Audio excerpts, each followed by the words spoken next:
Namaskar, good evening. We are on yet another episode of Wait for Eight. Ladies and gentlemen, देवियों एवं सज्जनों, परसों विजय दिवस था 16 दिसंबर 1971 में। इसी दिन हमने एक नए देश की सृष्टि की थी। आज सुबह मेरी विंग कमांडर प्रफुल्ल बख्शी से बात हो रही थी। उन्होंने बहुत खूब मुझे याद दिलाया कि ये अक्सर हम भूल करते हैं। इतिहास को याद करते समय हम कहते हैं कि बांग्लादेश को हमने लिबरेट किया। हमने बांग्लादेश को लिबरेट किया नहीं, वो तो था ही नहीं। बांग्लादेश को हमने क्रिएट किया। लेकिन जब इतने साल हो गए हैं, करीब 50 साल, इन 50 सालों में हम जब आकलन करते हैं कि क्या खोया क्या पाया बांग्लादेश बनाकर, हमारे हाथ क्या लगा। 93,000 प्रिजनर्स ऑफ वॉर पाकिस्तान के जो हमने पकड़े थे, उनको जब हमने वापस कर दिया, जब हमने अपनी इंसानियत दिखाई, बदले में भारत को क्या मिला? शिमला एग्रीमेंट से भारत को क्या मिला? या फिर इन लगभग 50 सालों में क्या जिस बांग्लादेश को हमने क्रिएट किया, जिसको हमने बनाया, जिसका अस्तित्व ही नहीं था, क्या वही हमारे लिए एक सरदर्द तो नहीं बन गया है? इन तमाम बातों पर चर्चा करने के लिए हमारे साथ, जैसा कि मैं पहले ही बता चुका हूं, हमारे साथ विंग कमांडर प्रफुल्ल बख्शी जी जुड़े हुए हैं। हमारे साथ पत्रकार कुमार श्रीकांत हैं। इनका सत्यान्वेषी भारत और सिर्फ न्यूज हम लोग शाम के 5 बजे, शाम के 8 बजे करंट अफेयर पे बहस रखते हैं, चर्चा रखते हैं और ऐसे मुद्दों को उठाते हैं जो बाकी मीडिया जिससे कन्नी काट जाती है। हमारे साथ कर्नल अभय मिश्रा हैं जो 71 में भी सर्व कर चुके हैं। दोनों जो वेटरन्स हैं, वॉर वेटरन्स हैं हमारे साथ, उनका बहुत लंबा अनुभव रहा है वेस्टर्न फ्रंटियर पे भी और ईस्टर्न फ्रंटियर पे भी। आप सभी का बहुत बहुत स्वागत है। सबसे पहले विंग कमांडर प्रफुल्ल बख्शी, मैं आप ही के पास आ रहा हूं। किस तरह से आप याद करते हैं 1971 को और बांग्लादेश की सृष्टि जो भारत ने की, उस बात को आप किस तरह से याद करते हैं? थैंक यू वेरी मच मेरे को अपने प्रोग्राम में बुलाने का। मैं आपको ये बता दूं कि हम सब बहुत यंग थे उस समय, 20-21 साल भी उम्र नहीं हुई थी और लड़ाई शुरू हो गई थी। अब हम लड़ाई को इस दृष्टि से देख रहे थे और कई चीजें थी जो हमको मैच्योरिटी इतनी नहीं थी कि हम समझ जाए कि ये क्या हो रहा है, पर जो हो रहा था वो तो याद है और देख रहे थे और उसको एब्जॉर्ब कर रहे थे। सारी बात यह है कि हमको सबको पता चल गया था और कि पाकिस्तान के जो इलेक्शन हैं वो उनके पंजाबी इस्लामिक क्राउड को बहुत भारी पड़ रहे हैं। वो इलेक्शन जिसमें शेख मुजीबुर रहमान ने उनको कम से कम तिगुनी लीड दी थी नियरेस्ट द्वंदी को, तो ये जो उनको से सहा नहीं जा रहा था। और क्योंकि वो चाहते नहीं थे, मैं आपको बता दूं, पाकिस्तान को अच्छी तरह जानता हूं क्योंकि मेरा गांव वहीं है, हमारे सारे लोग वहीं हैं, हमारे से लोग कन्वर्ट होके वहां रह गए हैं, वो भी वहीं हैं। तो क्वेश्चन ये है कि एक पंजाबी मुसलमान वो ये मानता ही नहीं कि बंगाली मुसलमान है, उसको ये प्रॉब्लम है और वो सोचता है कि he is God's gift to mankind, कि भगवान की देन है वो।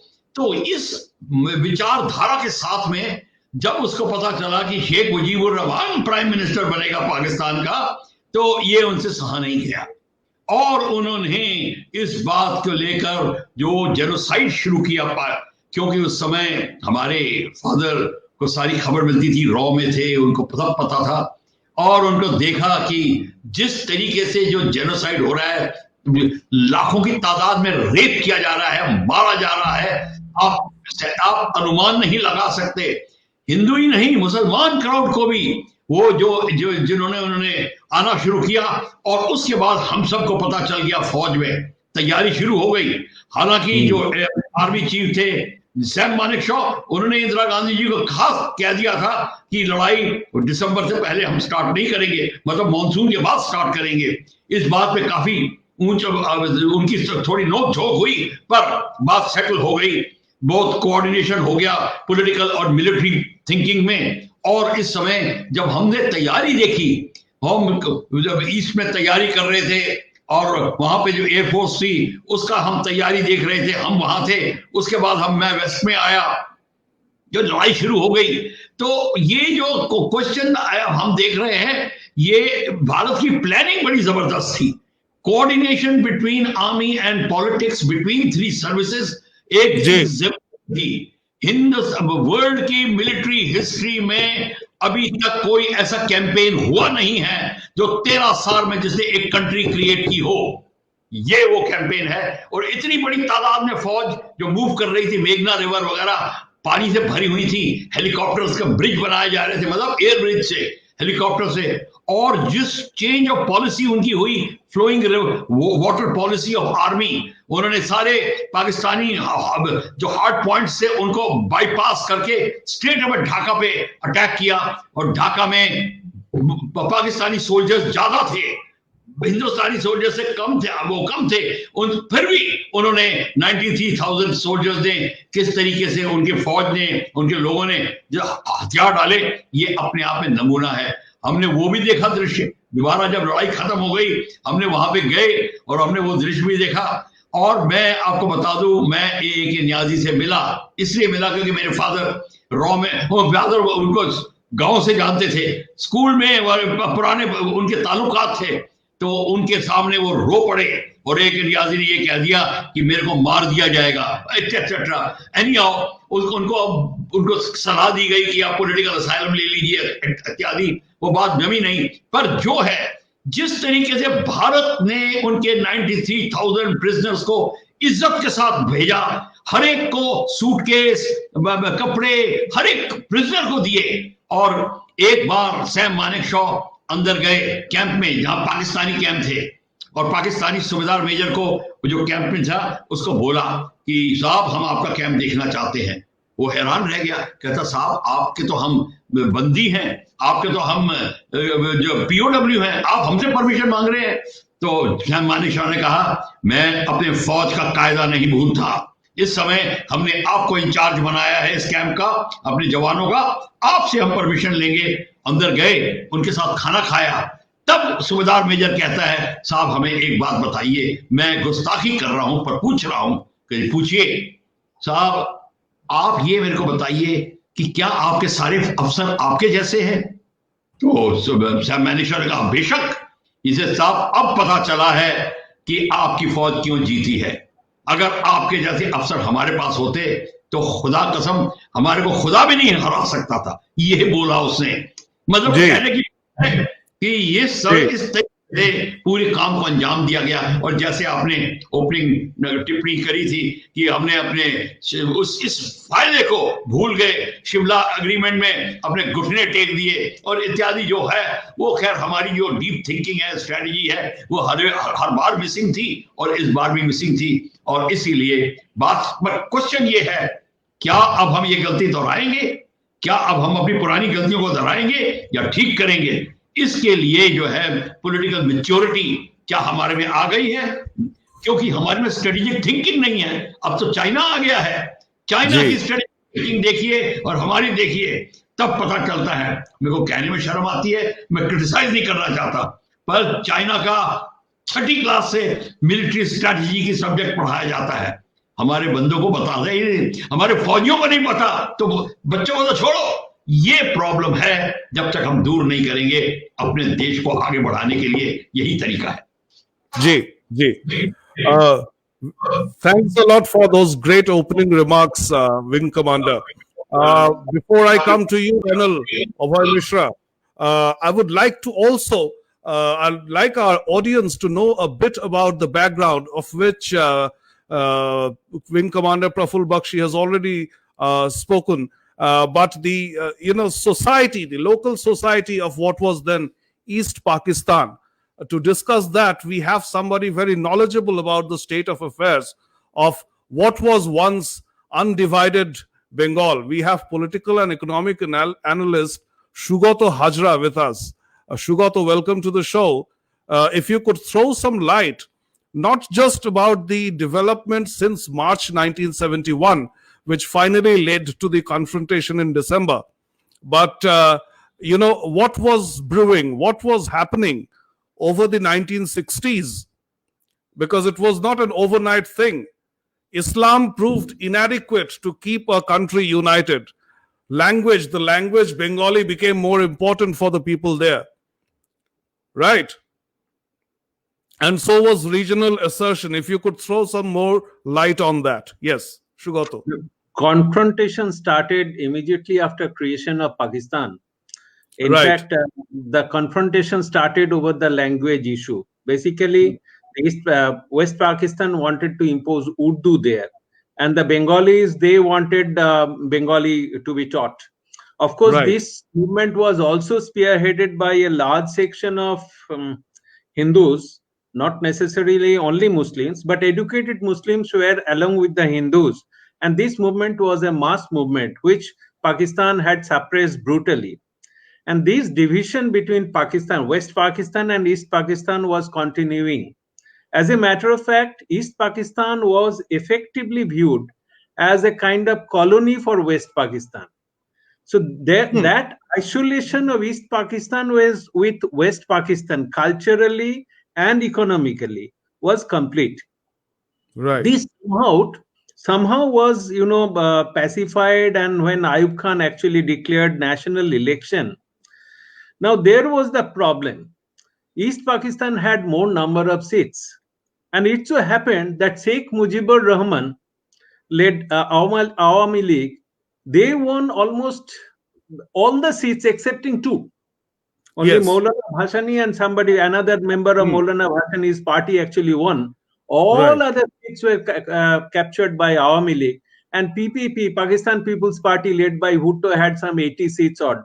So altogether, in the National Assembly, Mujibur Rahman had the absolute majority. Now there was a problem.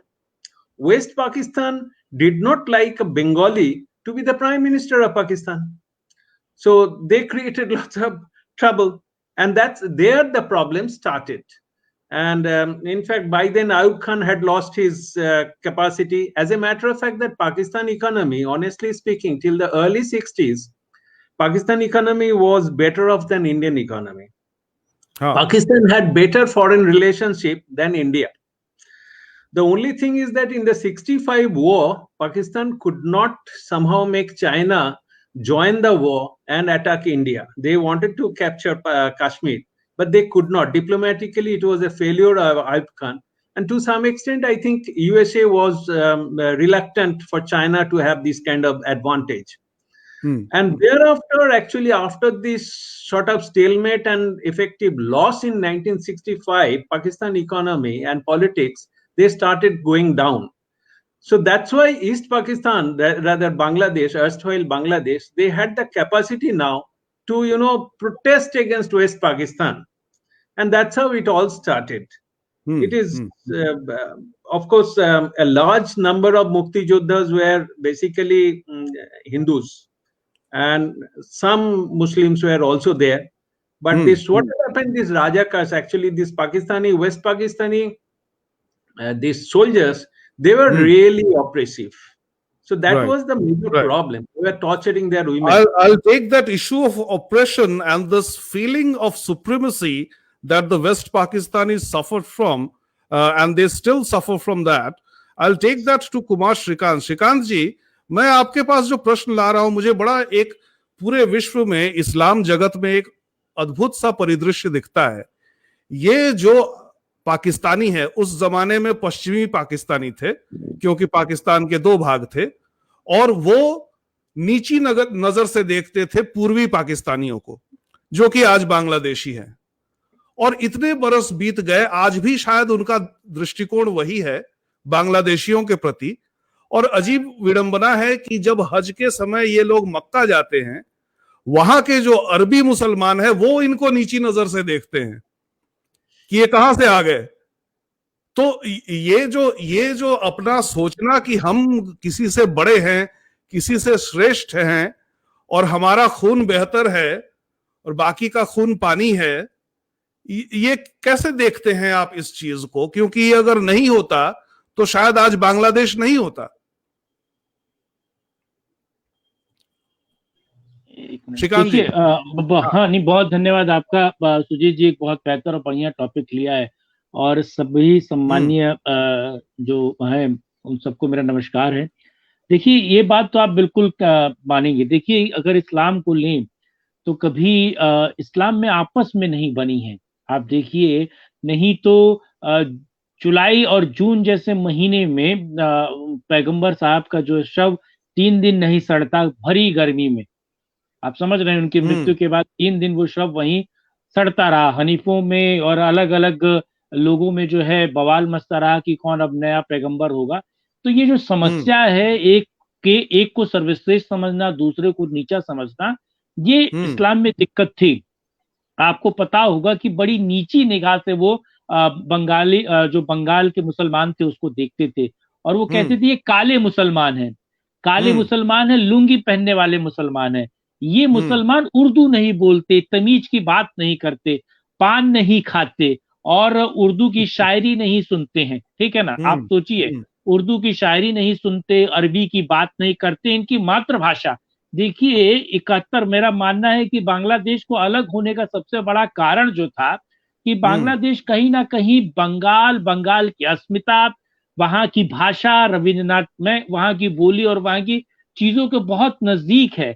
आप देखिए कि पश्चिमी बंगाल की प्रधानमंत्री से लेकर तमाम जो महिलाएं हैं वो आज भी साड़ी पहनती हैं और टॉपलेस साड़ी पहनती हैं। देखिए, और आप पाकिस्तान में किसी को टॉपलेस साड़ी पहना के दिखा दीजिए या कोई फोटो निकाल के दिखा दीजिए आप, तो सोचिए कि वो भारत के पास और भारतीय संस्कृति, खासतौर से बंगाल की संस्कृति के काफी नजदीक था। कपड़ों में, रहन सहन में, बोल चाल में अभी भी रविन्द्रनाथ टैगोर, मुझे लगता है कि बांग्लादेश के लोगों के मन में अभी भी है अस्मिता की बात, और वो बातें अभी भी हैं, समझिए। तो ये जो उनका दूसरी दृष्टि से राष्ट्रगीत भी रविन्द्रनाथ टैगोर ने लिखा है। जी जी जी जी जी जी जी, जो मैं कहने वाला था। तो ये सोचिए कि मतलब वो अपने आप को मुसलमान तो समझते हैं, लेकिन वो बंगाली मुसलमान समझते हैं, और इधर जो पाकिस्तान था वो उनको काला मुसलमान सोचता था। बंगाली मतलब धोती पहनने वाला, लुंगी पहनने वाला, है ना, पैजामा और वो अचकन चूड़ीदार पजामा पहनने वाला मुसलमान नहीं। लेकिन उनकी दृष्टि में जो पंजाब ऑक्यूपाइड पाकिस्तान है, मैं तो उसे पंजाब ऑक्यूपाइड पाकिस्तान कहता हूं, माफी के साथ, तो वो क्योंकि वो पंजाबियों का पाकिस्तान है और मुहाजिरों का पाकिस्तान है। आप सोचिए कि पाकिस्तान अलग की बात सबसे पहले किसने की थी? आपको पता है कि बांग्लादेश, उड़ीसा, हाँ, बिहार और जो अभी वर्तमान का पश्चिमी बंगाल है, वहां के मुस्लिमों ने जो है अलग पाकिस्तान की बात की। उत्तर प्रदेश के मुस्लिमों ने अलग पाकिस्तान की बात की। पाकिस्तान बना, लेकिन वो पाकिस्तान किसके हाथ में आया? वो पाकिस्तान आया पंजाबी मुसलमानों के हाथ में। तो पंजाबी मुसलमान खुद को पठान और अरबी समझते थे, और बाकी मुसलमानों को वो नीची निगाह से सोचते थे। नहीं तो सोचिए कि ऑपरेशन थंडर या ऐसा मुझे भी याद नहीं आ रहा है, नहीं तो पाकिस्तानी सेना उसे लॉन्च क्यों करती, और लॉन्च करने के बाद वो हजारों जो बांग्लादेशी महिलाएं हैं उनका रेप क्यों करती? क्योंकि उनके दिमाग में ये था हम नस्ल बदल देंगे। आप सोचिए, ये बात कही गई थी, उनके जो मेन आर्मी कमांडर था उसके द्वारा कही गई थी कि बांग्लादेश की महिलाओं का नस्ल बदल दीजिए, यानी कि कोख बदल दीजिए, ताकि वो जो बच्चा पैदा हो वो बच्चा बांग्लादेशी ना होकर पाकिस्तान के डीएनए वाला हो। अब सोचिए, ये मानसिकता देखिए। और मैं कह रहा हूँ 20-30 लाख से ज्यादा जो मुसलमान जो वहां के नागरिक मारे गए, ये आप ये रहे शरणार्थियों की एक तस्वीर, शरणार्थियों की एक विभीषिका तस्वीर है। हाँ, ये विभीषिका है। मतलब एक हिंदू लड़की को बांध के रखा गया है, करीब निर्वस्त्र करके। हाँ, और तो, ये देखिए, एक बेचारा अपनी पत्नी को, जो कि हमें पिक्चर को ब्लर करना पड़ा क्योंकि ये पब्लिक व्यूइंग के लिए है, फैमिली व्यूइंग के लिए भी है, हाँ, लेकिन इसके जिस्म पे कपड़े नहीं है, इस हालत में भागे भागे आए थे वहां से। हाँ, और हमें एक ऐसी स्थिति में झोंक दिया गया था जिसके बाद हमारे पास लड़ाई करने के अलावा कोई उपाय नहीं था। जी, तो आप सोचिए, जब इतनी, और वो जो रेप हो रहा था वो हिंदू मुस्लिम रेप नहीं हो रहा था, वो रेप जो है वो बांग्लादेश के तमाम लोगों का रेप हो रहा था। तो सोचिए इस मानसिकता के बारे में, सोचिए ऐसे लोगों के के बारे में कि ये लोग क्या सोचते हैं, अपने दिमाग में उनके पीछे क्या उनके आइडियोलॉजी है। और वो लोग जब आपके ऊपर बर्डन बन गए, जब वहां से रिफ्यूजेस निकले, आपके पास बर्डन पड़ गए। मैं बस एक लास्ट बात कहकर अपनी बात खत्म करूंगा। लेकिन मेरा मानना है, और मेरी बात से मुझे लगता है कि विंग कमांडर प्रफुल्ल बख्शी या अभय जी शायद इत्तेफाक नहीं रखेंगे, लेकिन मैं अपनी बात कहता हूं कि मैं स्वतंत्र पत्रकार हूं, प्रगतिशील हूं, सोच मेरी प्रगतिशील है, वो लेफ्टिस्ट वाली सोच नहीं है, प्रगतिशील वाली। हमसे बहुत बड़ी गलती हुई सुजीत जी, हमसे बहुत बड़ी गलती हुई। हमने अलग बांग्लादेश का निर्माण करवाया, किया। वो हमारे वो बांग्लादेश का जो पत्थर है, वो हमारे हाथ की छेनी और हथौड़ियों ने कूद कर बनाया, मतलब उसको तोड़कर हमने बनाया। फिर भी हम उसका श्रेय नहीं ले पाए। ये दब्बूपन जो है, हम उसका श्रेय नहीं ले पाए। और वो जो 72,000 से ज्यादा पतलू में हमने अपने यहाँ की थी, इस पे हम अगले राउंड पे आएंगे, अगले राउंड पे इसी विषय पे आएंगे कि हमने क्या पाया इससे। लेकिन अभी थोड़ा सा याददाश्त अभी 71 की और ताजा कर लेते हैं। विंग कमांडर भी कुछ कहना चाहते हैं, वो शायद इंटरवीन करना चाहते हैं। हमने क्या पाया इस प्रश्न पे, ये हमारा अगला प्रश्न होगा। हाँ जी, विंग कमांडर जी कहिए। मैं ये बताना चाहता हूं कि ये जो श्रीकांत साहब बिल्कुल ठीक कह रहे थे। जो वो हमारी जो भाषा की जो बात हो रही थी, उसमें इतनी संस्कृताइज है बंगाली में, स्त्री इत्यादि जो है, बंधु, बंगला बंधु, ये ऐसे शब्द पाकिस्तान को भाते नहीं हैं। वो इसको छोड़ जाते हैं। और जो आप मुहाजिर की बात कर रहे हैं, मुहाजिरों को पंजाब में नहीं आने दिया गया, उनको दूर रखा गया। उनको भी कहा गया कि वहां से चले आए। उनको भी अभी तक मुहाजिर पंजाब में प्लॉट ही नहीं ले सकता उसको। और जनरल मुशर्रफ को प्रॉब्लम आ रही थी, क्योंकि वो दिल्ली से था। कहता तुम पंजाब तो हो ही नहीं, तुम पंजाब से तो कैसे आता? क्योंकि जनरल बन गया था, इसलिए उसको मिल गई। अदरवाइज इनको अभी तक शन किया जाता है। और दूसरी बात यह है कि चाइना जो है, उसके ऊपर प्रेशर पड़ गया था अमेरिका का। उसको पता चल गया था कि मेरे पास इतना फ्रीडम नहीं है कि मैं लड़ाई में भाग ले लूं, इसीलिए वो दूर रहा। और यही प्रॉब्लम रही। पर 7th फ्लीट जरूर अंदर आई, वो आप याद रखिए। अमेरिका ने वो काम जरूर किया। खैर, वो अब उसकी भी बात करेंगे जब आप आगे चलेंगे। जी जी जी, कर्नल अभय मिश्रा, जरा 71 की बात याद कीजिए, और उसमें आप देखिए कि किस तरह से करारी हार भारत ने दी थी पाकिस्तान को। क्योंकि ये केवल 93,000 जो बाद में पकड़े गए, जिसकी बात हम लोग अक्सर करते हैं, केवल वही नहीं, बल्कि वेस्टर्न फ्रंट और ईस्टर्न फ्रंट दोनों तरफ उन्होंने मुंह की खाई। और हमने बल्कि 71 में उनका थोड़ा सा इलाका कब्जे में ले भी लिया था, बाद में हमने छोड़ दिया उसको। तो ये सब आपकी याद में और आपके खुद की सर्विस में आपने क्या क्या देखा, थोड़ा हमारे दर्शकों को बताइए। उसके बाद हम इस सवाल पे जाएंगे कि हमने पाया क्या इतना सब कुछ करके। हाँ, कर्नल अभय मिश्रा। देखिए, आपको याद होगा कि अयूब जो हैं वो मार्च 1969 में रिजाइन किया था। और उसी टाइम पर, और उसके पहले बंगाल में, इस पाकिस्तान में जो हालत थी, वो हम लोग बहुत ऑब्जर्व कर रहे थे। हम कॉलेज में थे तो 1965 वॉर के बाद हम लोग खूब ऑब्जर्व कर रहे थे कि पाकिस्तान में अयूब खां क्या कर रहा है। हालत बहुत खराब थी बंगाल की। वहां पर वो जो यूनाइटेड फ्रंट बना था, जिसमें मुस्लिम लीग, मुस्लिम लीग नहीं, अवामी मुस्लिम लीग था, बाद में मुस्लिम वर्ल्ड हट गया था उसमें से। वो युक्त फ्रंट ने हटा दिया था। हाँ, तो वहां पर ये जो हम लोग ने 10 साल देखा आर्मी रूल, और उन लोग बोलते थे कि हम 3 महीने में हटा देंगे, लेकिन हटाया नहीं। वो 10 साल तक उसने राज किया। और उस राज में सबसे बड़ी समस्या थी, उन लोग की समस्या शुरू हुई है लैंग्वेज पर। उस टाइम पर 3% खाली उर्दू जानने वाले थे पाकिस्तान में। बाकी पंजाब, बलूचिस्तान और नॉर्थ वेस्ट पख्तून, इन लोग थे। सिंधी थे। लेकिन बंगाल में, और उस टाइम पर बंगाल का पॉपुलेशन भी इस इधर पाकिस्तान से ज्यादा था। अबाउट 55% बंगाली थे पाकिस्तान में।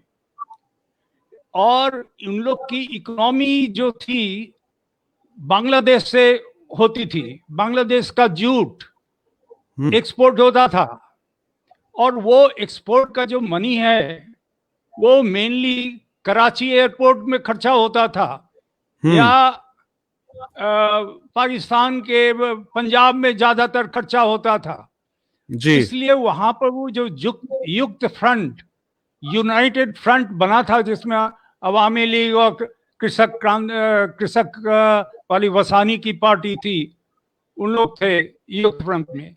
इन लोग गुस्से में थे बहुत। हाँ। इन लोग को किसी भी तरह इकोनॉमिक और लैंग्वेज दो प्रॉब्लम था। इन लोग ने किसी भी हालत में कभी भी माना नहीं उर्दू का डोमिनेशन। जी। और आपको याद होगा, आप जरा लड़ाई याद कीजिए, क्योंकि मेनली अच्छा, जो है लड़ाई की बात हाँ। हम बोलते हैं।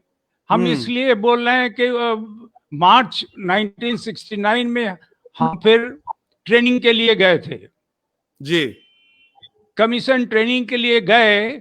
तो उस टाइम पर एक बहुत मजे की बात हमने ऑब्जर्व किया कि उसके पहले जितने पासिंग आउट परेड होते थे उसमें 300 या 400 कैडेट निकलते थे, कमीशन होता था।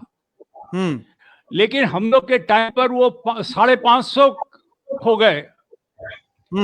इसी तरह आए में भी 550। ऑल ऑफ ए सडन जो ऑफिसर्स की ट्रेनिंग है उसमें इजाफा हुआ, उसमें स्ट्रेंथ बहुत ज्यादा बढ़ गई। तो हम यही सोचने लगे ये क्या हो रहा है।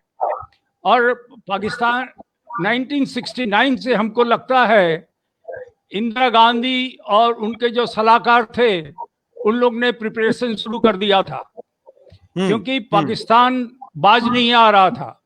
आपको पता है भुट्टो कैसा, जुल्फिकर अली भुट्टो ने कैसा हम लोग को डराया था, बोला था कि 1000 साल तक हम लड़ेंगे। वो बेचारा अपने आप ही उसको मार दिया गया।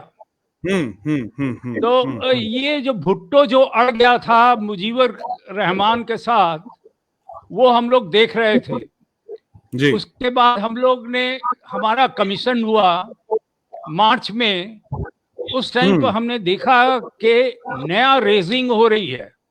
एक कोर, टू कोर उस टाइम पर रेजिंग हुई। एक कोर में आपको पता होगा करीब 50,000 सोल्जर्स आते हैं। तो इतनी बड़ी रकम की जो रेजिंग हुई, तो हम लोग को पता लग गया मार्च 1971 में कि हम लोग कुछ तैयारी करने वाले हैं अब। और ये हम लोग को पाकिस्तान से पता लग रहा था कि पाकिस्तान मानने वाला नहीं है। उस टाइम पर मुक्ति वाहिनी का काम शुरू हो गया। हमारे भाई साहब भी डॉक्टर थे, वो बांग्लादेश में गए हुए थे, वो लुंगी पहन के घूमते थे वहां पर, और हमको खबर देते थे कि देखो मुक्ति वाहिनी कैसे काम कर रही है और उन पर कितना अत्याचार हो रहा है। जी। तो जी। वो डॉक्टर थे, डॉक्टर होकर गए थे वहां पर। खैर, ये जो मार्च में 1971 में हम लोग को जो इंडिकेशन मिला, उससे पता लग रहा था कि हम लोग कुछ बड़ा करने वाले हैं। इसी के साथ साथ हुआ क्या कि आईएमए की ट्रेनिंग में जो करीब 900 से 900 का ऑफिसर बनते थे, उन लोग की ट्रेनिंग रिड्यूस कर दिया गया। 6 महीने बाद ही उन लोग को अपने अपने यूनिट में भेज दिया गया, वहां पर फ्रंट लाइन में सब चले गए। तो वो एक बहुत बड़ा, मार्च में ही हम लोग को इंडिकेशन था कि हम लोग कुछ ऑपरेशन में जा रहे हैं। जी। तो जब तक हम लोग, तो मेरी पोस्टिंग तब गोवा में हो गई थी। हम उस टाइम पर साइफर का काम करते थे। लोगों के मैसेज आते थे हमारे पास, हम उसको डिसाइफर करके भेजते थे फिर अपने कमांडरों के पास, और जी, उसमें हमको पता लगता था कि कैसे मैं लड़ाई के पोस्टिंग आ एक रही और है, पहलू जा के रही बारे है। में जानना चाहता हूँ, आप दोनों से जानना चाहता हूँ, वेटरन से, कि ये जो हम लोग सुप्रीमेसी की बात कर रहे थे कि इस्लाम के अंदर भी कोई अपने को बड़ा मानता है, दूसरे को नीची निगाह से देखता है, यही चीज हमने मिलिट्री अफेयर्स में भी देखा कि जैसे मान लीजिए अगर हम लोंगेवाला के फ्रंट को अगर याद करें तो वहां जो पाकिस्तानी पकड़े गए, उन्होंने कहा था कि उनके कमांडरों ने कहा कि हम जो आज का लंच जो है दिल्ली में जाके करेंगे। मतलब वो इतना ओवर कॉन्फिडेंट थे अपने बारे में कि हम तो जीत ही रहे हैं, जबकि हर जगह पे वो हारे। वो ईस्ट में भी हारे, वेस्ट में भी हारे। हाँ, विंग कमांडर जी। सुजीत जी, एक मिनट, मुझे विंग कमांडर जी के पास जाइएगा, लेकिन हाँ। 1 मिनट में एक बात बताना चाहूंगा आपको। हम्म, आप किसी भी पाकिस्तानी से कभी भी पूछ लिए, वहां की बच्चों से पूछ लीजिए जो स्कूल कॉलेजेस कहीं पर भी पढ़ते हैं, अगर आप उनसे पूछेंगे ना तो वो ये कहेंगे कि वो 47 में भी जीते थे, हाँ, ठीक है, सब वो जी- 65 में भी जीते थे, 65 वो में भी जीते। 71 में भी जीते थे, वो कारगिल में भी जीते थे। बच्चे से लेकर जो 40 एज का आदमी है वो भी इस बात को कहेगा, क्योंकि हाँ। उनको सच्चाई कभी वहां के एजुकेशन सिस्टम में पढ़ा ही नहीं है। हिंदू हेट्रेड, इंडिया हेट्रेड नहीं, हिंदू हेट्रेड उनके दिमाग में डाला गया है, और वो मान ही नहीं सकते कि वो हारे। वो तो कह रहे हैं हम जीत गए, तो अब इसका क्या करेंगे आप? इनफैक्ट जनरली पाकिस्तान को, इसमें एक चीज पाकिस्तान के है, अंदर भारत को बनियों का देश कहा आप जाता जब है। पाकिस्तान और के बारे बनिया में एक जानना बात नहीं है, चाहेंगे, बनिया से उनका तात्पर्य ये है कि नरम किस्म के लोग हैं, ये जल्दी झुक जाते हैं और जोड़ तोड़ में, लाभ हानि में, नफा नुकसान में विश्वास करते हैं। तो वो गांधी को भी जिन्ना उसी नजर से देखते थे कि बनिया है एक, और उसी दृष्टि से हाँ, जिन्ना जो है वो गांधी को उस दृष्टि से देखते थे कि बनिया आदमी है, ये जोड़ तोड़ लगाएगा, लाभ हानि सोचेगा थोड़ा, और फिर ले दे के हमारी बात बन जाएगी। तो पाकिस्तानी मिलिट्री जो है वो भी इंडियन आर्मी को शायद यही सोचती है। हाँ जी, विंग कमांडर। देखिए, ऐसा है, जो बात कभी खत्म हुई मैं वहीं से स्टार्ट करता हूं। ये बिल्कुल है, क्योंकि पाकिस्तानी खुद सारे कन्वर्ट हैं। ये कन्वर्टेड आदमी को हर वक्त गिल्ट रहती है कि मैं अपनी माँ को छोड़ के दूसरी को अडॉप्ट कर चुका हूं, मेरे पूर्वज कर चुके हैं। तो जोर जोर से बोलता है, बांग जोर से लगाएगा, अपने मस्जिद में जाके जोर से काम करेगा। ये सारा का सारा जो है ये कॉम्प्लेक्स। प्रफुल्ल जी, नया मुल्ला प्याज बहुत खाता है। बिल्कुल तो वही बात हुई। और दूसरा ये है कि जहां पाकिस्तान में, मेरा तो वहीं पे टक्सिला के पास ही तो हमारा गांव है, रावलपिंडी के पास, वहां जो खुदाई हो वहां पे शिव की मूर्ति निकलती है, कभी बुद्धा की मूर्ति निकलती है। तो मुसलमान पूछता था, यार हमारे देश में हमारा कहा क्या है? और जो ये बामियान बुद्धा के साथ में हुआ, इनको इतना गिल्ट हो जाता था, उसको छुपाने के लिए ये ओवर हरकत, जरूरत से ज्यादा हरकत करते थे। ये इनकी प्रॉब्लम रही है। अब ये जिन्ना साहब खुद ही 47 से 2 जनरेशन पहले या 1.5 जनरेशन पहले खुद कन्वर्ट हुए हैं। गुजरात में ये हिंदू थे और ये भी बनिया परिवार के ही थे। आते नहीं है ये, लेकिन गुजराती वहीं थे, तिजारत करते थे।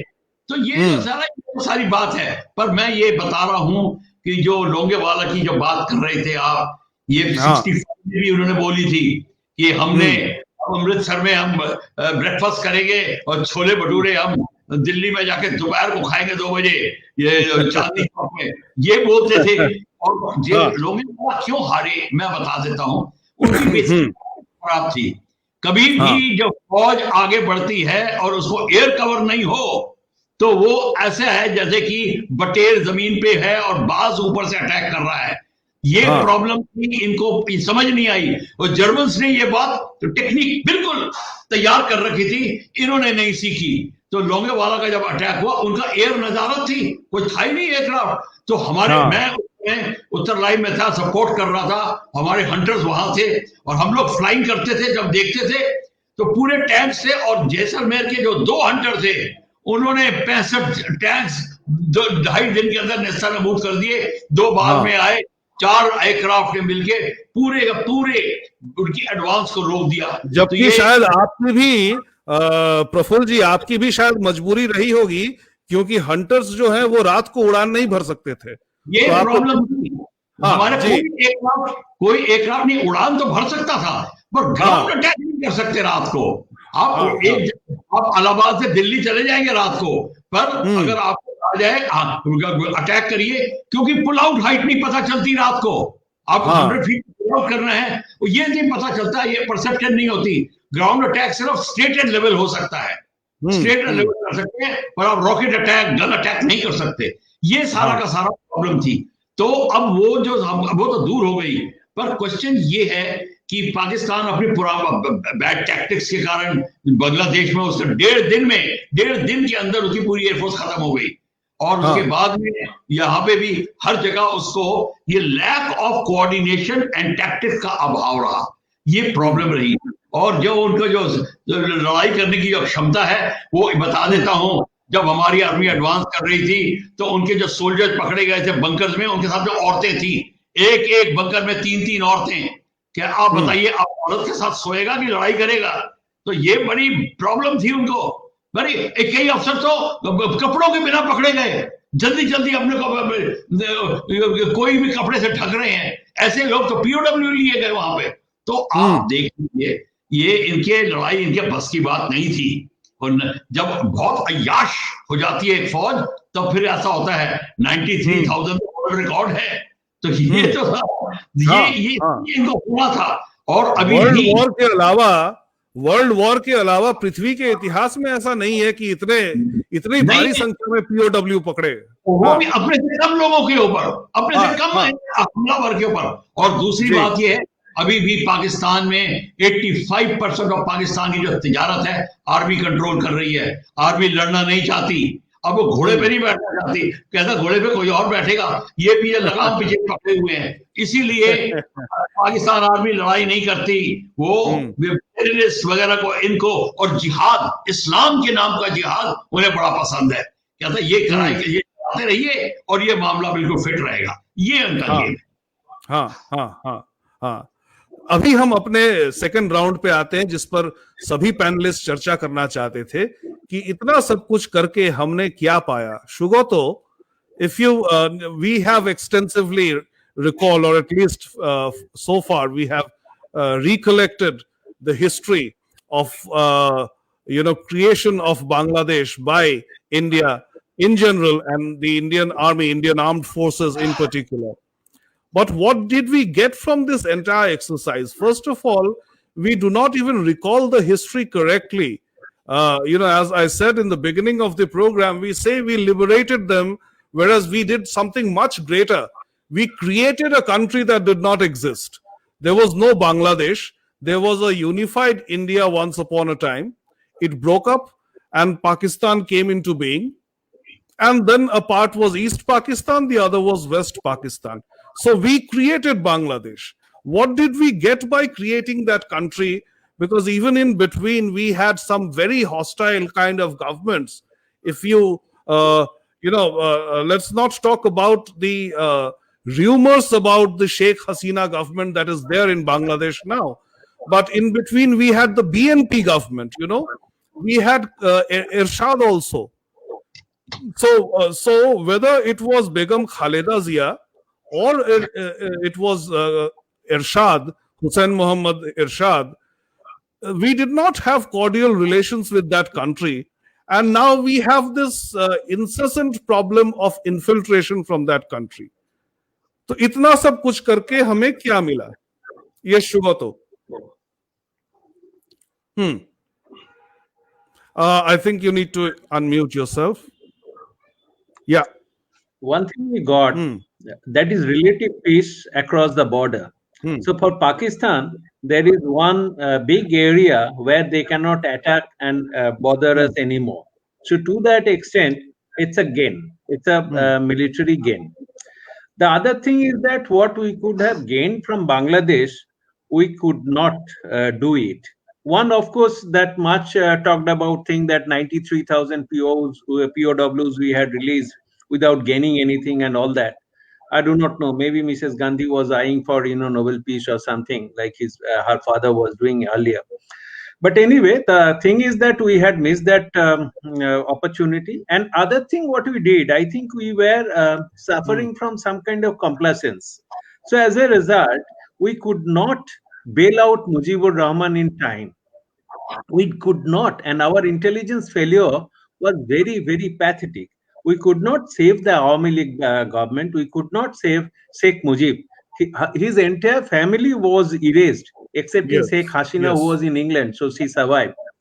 This was an utter failure on the part of national Indian government in maintaining what they had created so remarkably.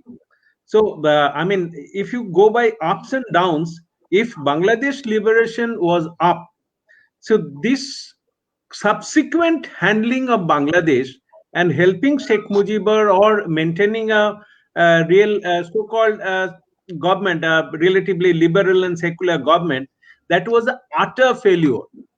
So we could not maximize our gain by by creating Bangladesh. The only benefit that we had was, of course, this relative peace across that eastern border. And perhaps if you say that we gained some population infiltration from Bangladesh, if that is good or bad, Shrikant we ji, have कुछ to see प्रश्न that. आए हैं दर्शकों की तरफ से, आप वो प्रश्न लेना चाहेंगे? जी ये देखिए, एक सभी पैनलिस्ट को पूछा गया है, Was the option of East Bengal in India merging with India ever on the table? क्या इसकी संभावना भी थी कि वो वापस हमारे साथ जुड़ जाते बजाय एक नया देश बांग्लादेश बनने के? Please May I just conclude my? See, this is a very ridiculous dream question of people who do not know the international situation or some kind of diplomatic condition. It was impossible for India to merge Bangladesh with India. Right. It is absolutely a question from people who do not understand. In fact Shrikant ji, इन दिनों अगर आप social media का हाल देखें और खासकर बंगाल के हम दो सांसद, तृणमूल कांग्रेस के सांसदों की बात याद करें जो कि फिल्म जगत से आई हैं, तो वो लोग जब भी कुछ भी जैसे दुर्गा पूजा की फोटो हो या जैसे खासकर जो मुसलमान एक्ट्रेस जो है जिन्होंने जैन से शादी की है, तो सबसे ज्यादा ट्रोलिंग बांग्लादेशियों द्वारा होती है कि आप एक मुसलमान परिवार में जन्म लेकर आप ये सब क्या कर रही है, क्या हराम का काम कर रही है। तो ये जो ऐसे लोगों को ये जो प्रश्न आया है कि क्या हम उनको वापस भारत के साथ जोड़ सकते थे, ये मानसिकता है उनकी, आप कैसे जोड़ेंगे उनको वापस? नहीं, भारत के साथ तो आप जोड़ सकते थे, इसमें कोई दो राय नहीं है, मैं उसका स्वागत करता, लेकिन फिर वो आपको रहने देते? फिर क्या वो जो पीस, और जिस पीस की आप बात कर रहे हैं, अब सोचिए कि थोड़े थोड़े छन छन कर निकल के आपके देश में लाखों की संख्या में बांग्लादेशी हैं, तो यहाँ क्राइम से लेकर अनेक मुद्दों पर ये हाल है। और वो पूरा बांग्लादेश आप ही का हिस्सा होता तो इस देश में जनसंख्या घनत्व आप सोच सकते थे कि कितना प्रतिशत किसका होता और कितना प्रतिशत किसका होता। कुछ खास नहीं होता तो 2025 में एक अलग देश की मांग उठ जाती, जो बांग्लादेश उनके पास है उससे ज्यादा हिस्सा आपको देना पड़ता और आपको नाक रगड़ कर देना पड़ता। उसके पीछे की सबसे बड़ी बात यह है और सबसे बड़ा कारण यह है कि हम लोग जो हैं, खास तौर से पिछले 70 सालों में जो सरकारें रही हैं, इंक्लूडिंग दिस गवर्नमेंट ऑल्सो, कि ये बड़ी दब्बू किस्म की सरकारें रही हैं। थोड़ी बहुत कहीं मैं मान सकता हूं कि बेहतर और बेहतरीन काम किया होगा, लेकिन बाकी जो है वो दब्बू किस्म की सरकारें रही। कभी इजराइल का मॉडल उनके दिमाग में नहीं आया या कभी विस्तारवादी नीतियों के बारे में उन्होंने नहीं सोचा। हमेशा गांधी और नेहरू का देश अपने आप को बनाने की कोशिश की, पर बंगाल से निकले हुए सुभाष चंद्र बोस को वो भूल गए, स्वामी विवेकानंद को भूल गए, रविन्द्रनाथ टैगोर को भूल गए। वो भूल गए कि सठम साठ्यम समाचरित, यानी कि जो सठ है उसको उसी की भाषा में, खग भूजे खगही की भाषा, उसी की भाषा में उसी से बात करना पड़ेगा, तभी वो चल पाएगा। और प्रॉब्लम क्या है कि आपने 93,000 पेंटो उतरवा दी आपने, लेकिन उन 93,000 पेंटो को उतरवाने के बाद उन 93,000 बंदियों को आपने जो सेना को रहने के लिए जो जगह है और जो क्वार्टर्स बने हैं उसमें उनको भरा और अपनी सेना को बाहर लॉन में खड़ा कर दिया। इससे बड़ी मूर्खता कुछ होगी क्या? और आओ उन सेनाओं को या उन बंदियों को आपने पीने के लिए वाइन दी, खाने के लिए बेहतरीन भोजन दिया, अलग से पैसा दिया, मेडिसिन से लेकर तमाम तरह की सुख सुविधाएं दी, लेटर लिखने की इजाजत दी, फोन कॉल करने की इजाजत दी, उनको तमाम सुख सुविधाएं दी। तो मुझे लगता है कि उनको गोवा ले जाकर रख देना चाहिए था, तो तमाम सुख सुविधाएं मिलती। और हम भूल गए, हमने बहुत बड़ा मिस्टेक किया। हमारे हाथ में दो बेहतर और बढ़िया विकल्प थे। एक, हम सीधे सीधे पाकिस्तान ऑक्यूपाइड जो भारत की जमीन है उसको लेकर बात कर सकते थे कि वो दीजिए और ये लीजिए, सीधी बात, वो दीजिए और इनको ले जाइए। और आप सोचिए, वो 93,000 ही थे जिन्होंने बवाल जाकर आगे जाकर मचाया अफगानिस्तान में, और उन्हीं के कारण जो है अलग अलग पाकिस्तान से जुड़े हुए भारतीय हिस्से और वो हिस्से जिस पर भारत का सीधा इफेक्ट और इम्पैक्ट था उसको जाकर प्रभावित किया। पहला ऑप्शन, हम उनको ठीक करते,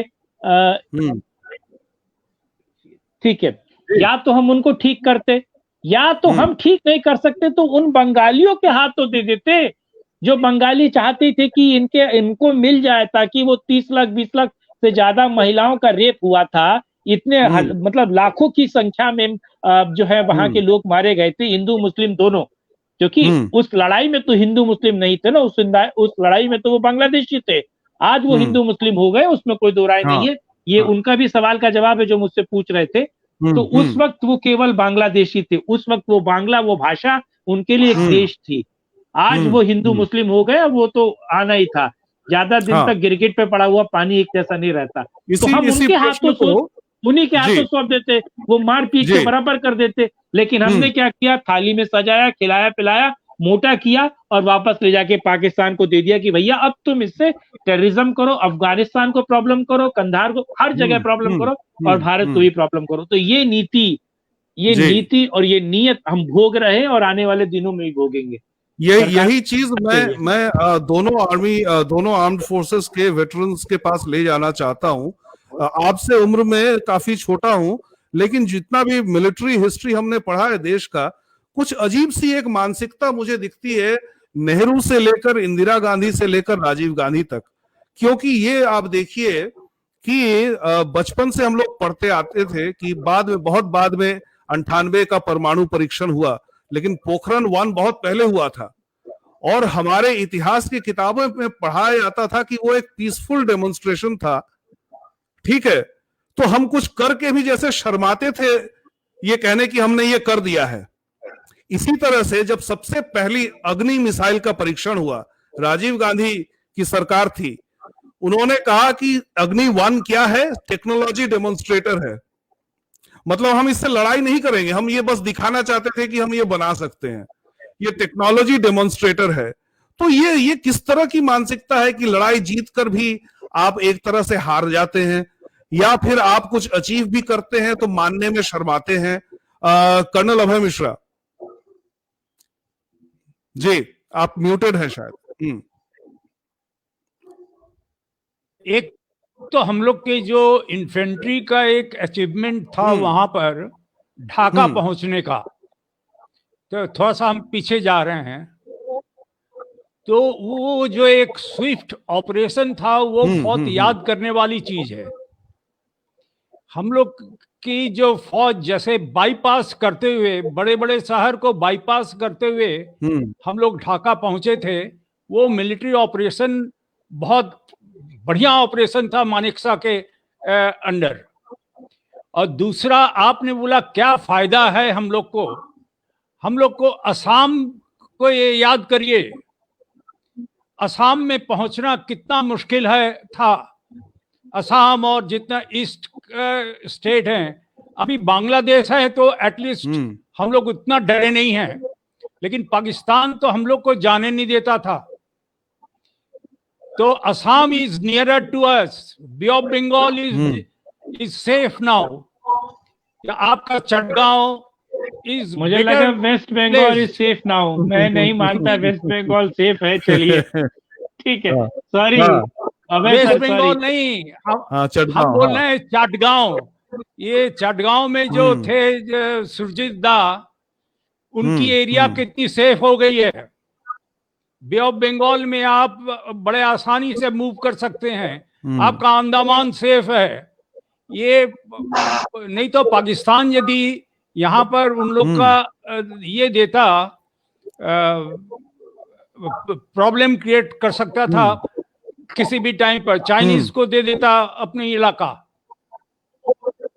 आपका चाटगांव वो बोलता कि चाइना आओ, अभी भी वहां पर कितना डेट लेकिन अभी भी रहा है चाइना इसी तरह यदि BRI करके आपके उस टाइम पर अभी पाकिस्तान होता तो अभी तक तो आप पूरे चाइना से के अंडर में होते।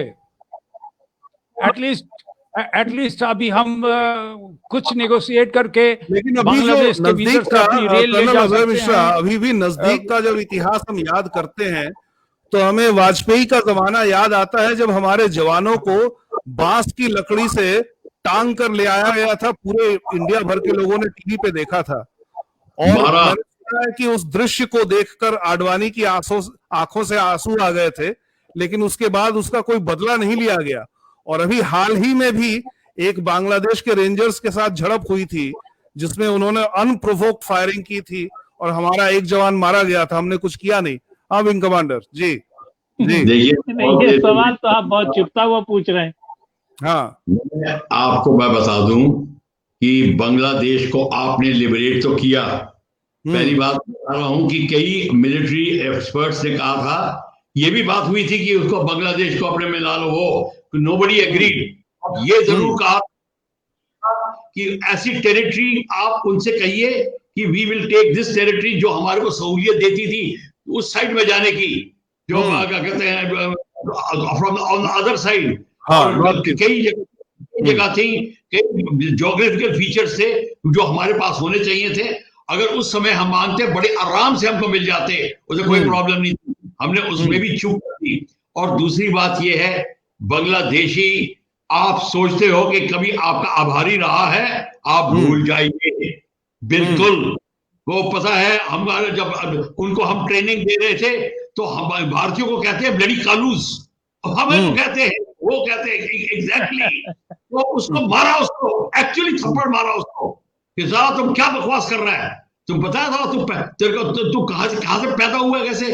फिर वो उसका होश आए, क्योंकि उसको पता ही नहीं था, वो 71 में पैदा ही नहीं हुआ था। तो वहां पे हिस्ट्री जो पढ़ाई जाती है वो पूरा नहीं बताते आपको किस तरीके से हुआ है। अभी शर्मा के थोड़ा 3-4 साल पहले उन्होंने बोलना शुरू किया। देखिए, इस्लाम के नाम पर वो बिल्कुल बदल गए थे और पाकिस्तान को फिर फेवर करने लगे थे। जिन्होंने उनके माओ को रेप किया उसके साथ फिर मिल रहे थे। ये उनकी है जमीन। तो इस जमीन के साथ में आप क्या कर सकते हो, ये तो आप, हमारी प्रॉपर पॉलिसी होनी चाहिए, बड़ा देख के होना चाहिए। जो 12 BSF जवान लटकाए थे, ये आप बिल्कुल कहते हो हमारी नपुंसकता थी कि हमने ये दृश्य देख लिया और सह लिया। बोला गया था BSF को कि आप बड़ी एक्ट करिए, होम मिनिस्ट्री ने मना कर दिया, क्योंकि पैरामिलिट्री होम मिनिस्ट्री के अंडर में है। होम मिनिस्ट्री चाहती है मेरे लिए प्रॉब्लम खड़ी हो जाए, बंगाल में प्रॉब्लम खड़ी हो जाए। ये उनको तो ये डर लगा रहता था कि अगर आपने बांग्लादेश को कुछ किया तो वेस्ट बंगाल भी रोने लगेगा। उनको ये प्रॉब्लम खड़ी हो गई थी।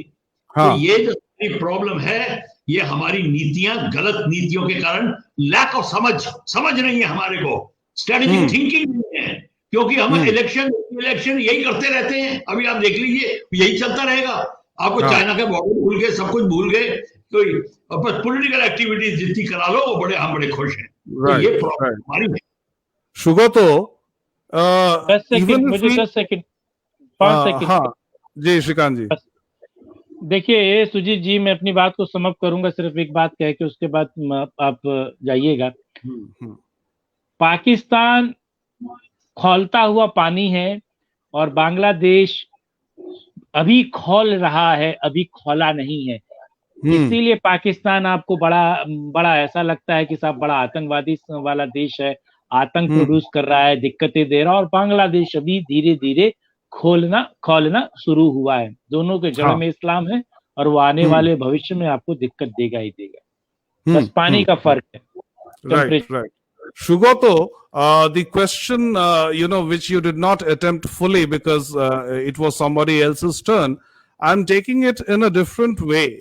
I am rephrasing that question for you. अगर हम लोग पूरा बांग्लादेश नहीं भी लेते, कुछ डिस्ट्रिक्ट्स, आपको पता है कि partition was not a perfect exercise.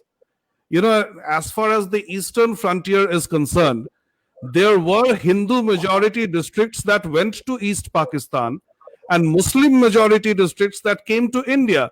For example, today's Murshidabad and Malda of West Bengal, they are Muslim dominated areas, and it's not now. It was always like that.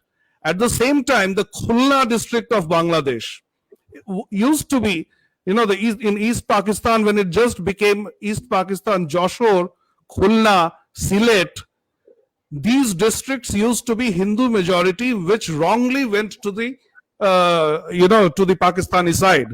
So could not we have at least regained those territories?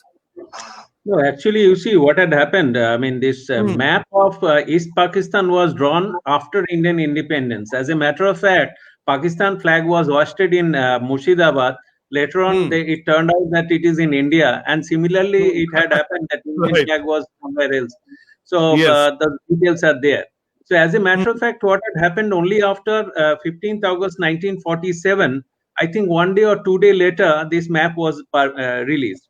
Now, what had happened. Well, what India made a big mistake was that they could have taken Bangladesh as a good friend, and so that they could have had this free passage through Bangladesh. Essentially, as I told you earlier, the relationship, economic and diplomatic relationship with Bangladesh, they should have cultivated even more intensely. They should have put focus into that. That is what India did not do. As a matter of fact, because of that, this Jamaati, the kind of aggressive Islamic problem that we see in Bangladesh, it had happened because of that. And the other thing that had happened, what had happened, this Congress had lost West Bengal in 77 onwards. And one point you can never forget, this many of these communists, that's early Bengali communists, they were all from Bangladesh. Many of them were from Bangladesh. Right. Including Jyoti Babu was also from Bangladesh. Yes.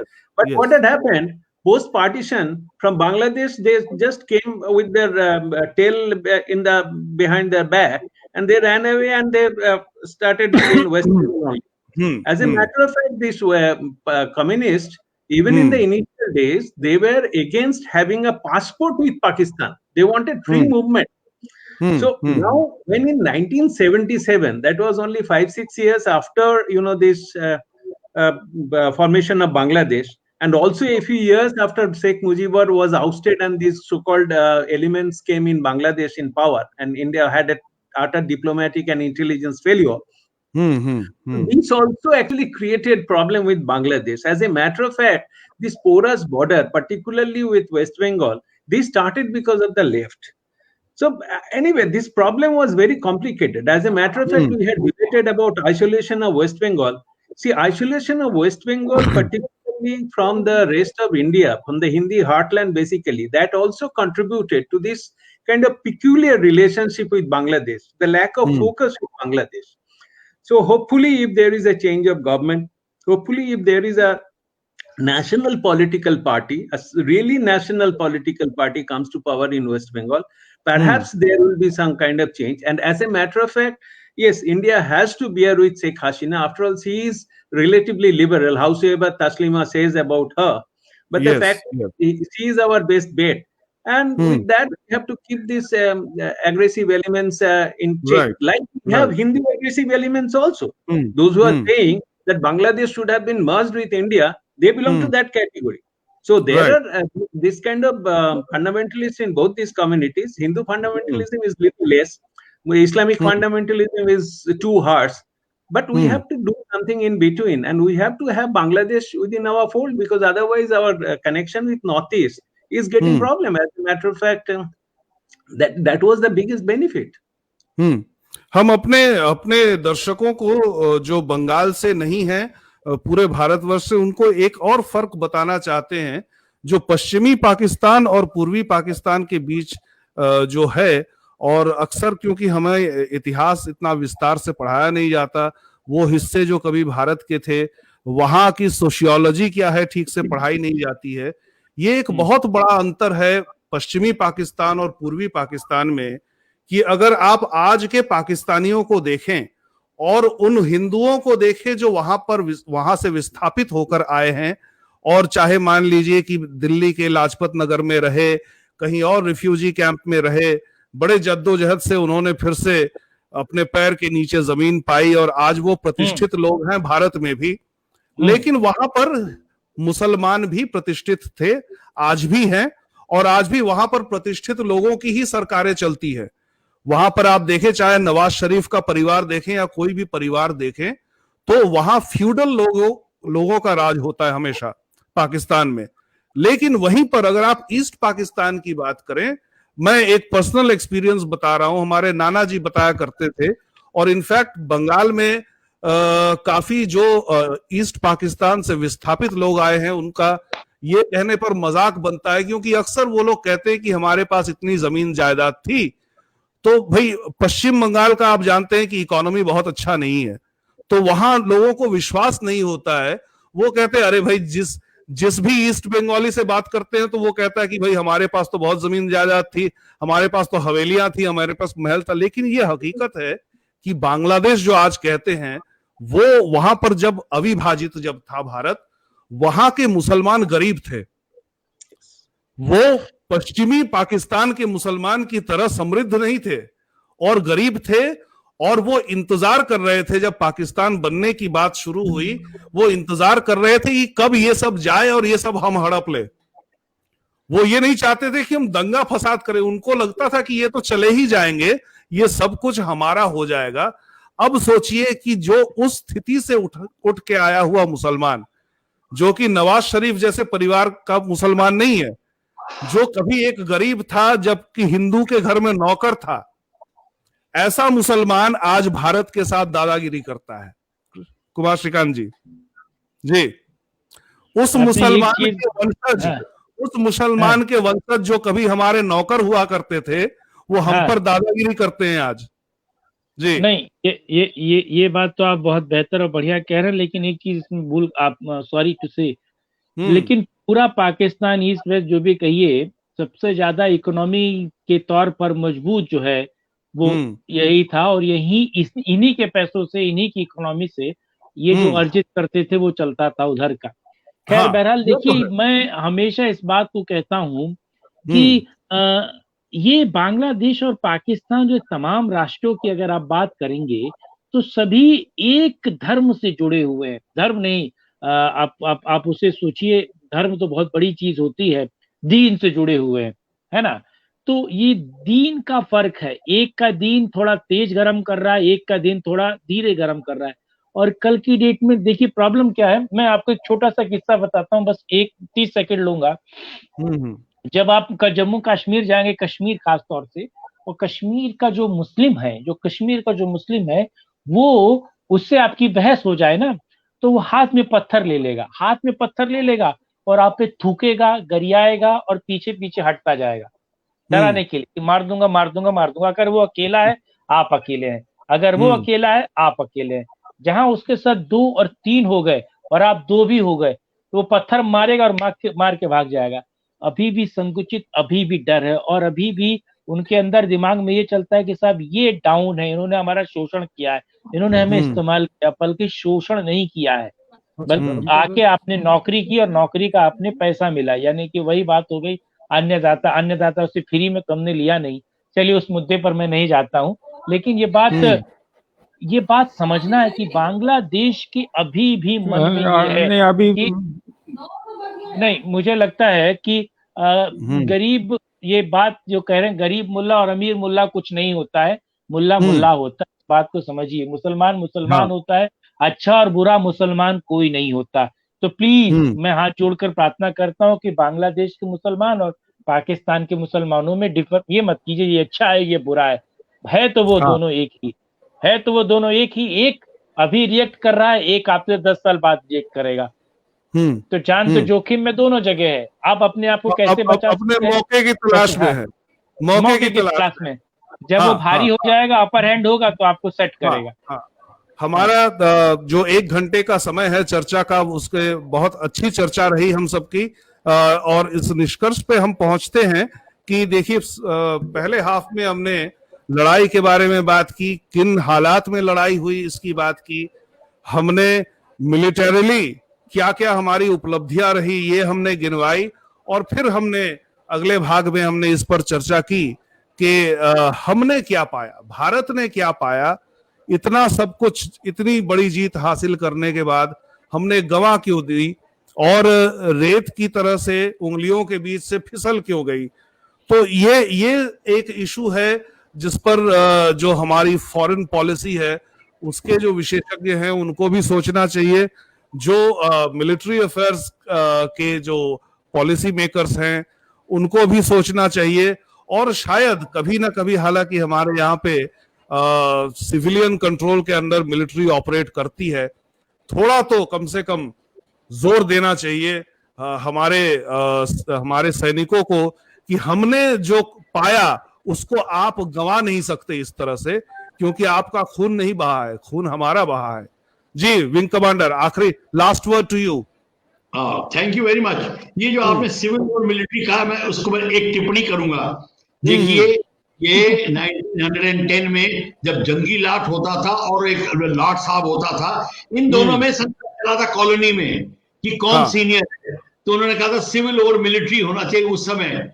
ये after independence कोई इसका मतलब नहीं है, क्योंकि military is अंग of government, it is अंग of the thing, same machine, it elected representative over selected representative. Army or bureaucrat is selected representative, MP and MLA are elected representative. ये होना चाहिए, सिविल मिलिट्री बात ही नहीं करनी चाहिए हम।